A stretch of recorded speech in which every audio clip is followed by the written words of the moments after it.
The Badia was one of the greatest royal palaces in Morocco, not only with its huge dimensions, but also thanks to the engineering innovation in its design that fully justifies its designation as the Badia.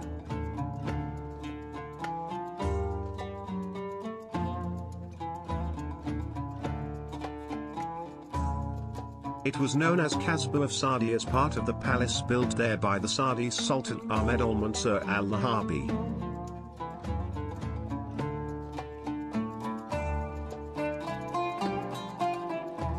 The construction of this palace began in 1578, the same year in which Saadi ascended the throne of Morocco after his victory over the Portuguese king's army in the Battle of the Three Kings.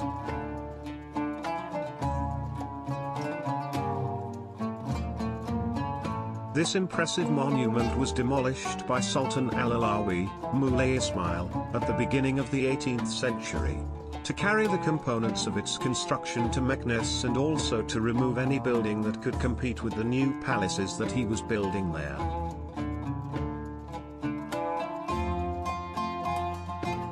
In fact, the Badi was called the public wing of the palace, which was designated for holding large parties and other ceremonial ceremonies. The Sultan used it to glorify himself and impress his subjects. Boudaïa is the largest palace known to the countries of the Maghreb and Andalusia in the Middle Ages. It is over 150 meters long and over 130 meters wide.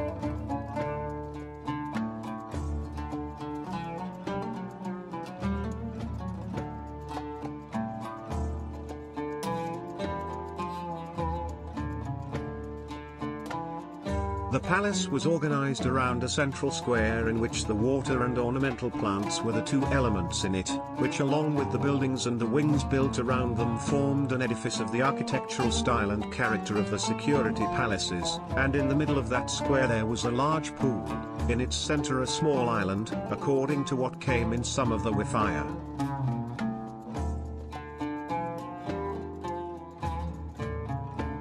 In its center there is a small island that has a fountain according to what was stated in some Wifaya, and on the sides of the pond is a garden consisting of 4 large rectangular areas that were planted at a low level relative to the corridors that surround them, allowing for a panoramic view of the whole garden from above.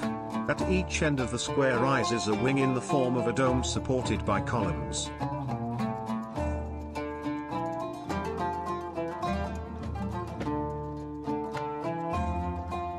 Its ceiling throws this shape in a design similar to the square of the Lion's Palace in the Alhambra in Granada.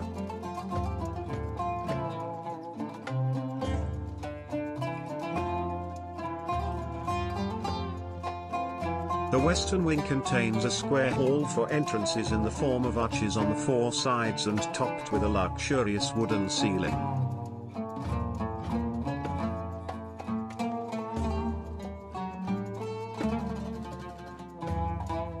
Perhaps that wing was dedicated to the throne hall, where the Sultan used to occupy the small room on the side that remains behind the curtain.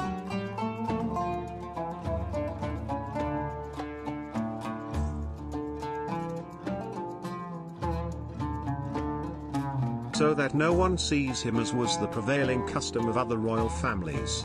Perhaps that wing was devoted to the throne hall.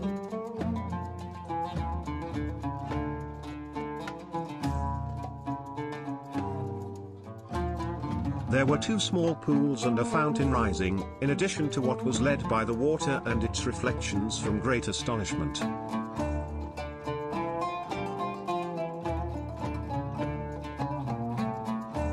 Zallige walls, carved plaster and carved wood decorations, and dazzling ceilings are all painted in melted gold for the ultimate in magnificence.